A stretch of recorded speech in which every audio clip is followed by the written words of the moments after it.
Well, hello and welcome to another edition of Magic Words, and today we have something very special. I want to perform a magic trick for all of you folks at home. This is called the Amazing Rabbit from Top Hat trick. All I do is wave my magic hand, say the magic words, bippity boppity boo, and when I do,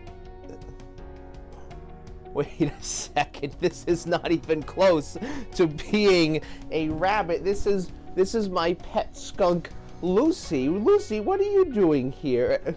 Oh my goodness, I almost forgot. Yes, today is April Fool's Day. So I think she's playing a trick on me. Well, will you give us the magic word of the day? Of course.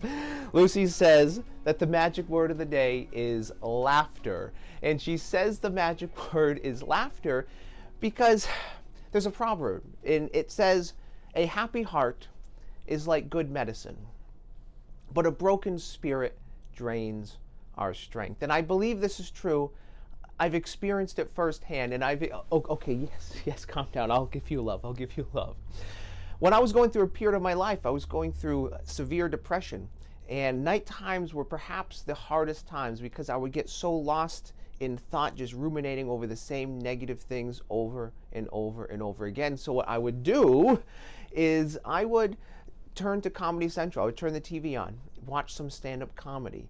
And when I did, I found that I would stop thinking negative thoughts. It would stop the negative thoughts in their tracks. I would be too busy laughing, thinking about other things. And it put me in that headspace, out of my head, into my heart, so I could finally rest and sleep. So I would suggest that you try something similar. It doesn't have to be Comedy Central, it doesn't have to be stand-up comedy. It could be, it could be having a pet skunk like Lucy.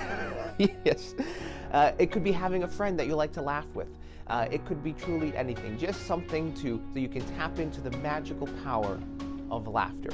Until next time, my name is Jonas Cain, and this is Lucy. Stay positive.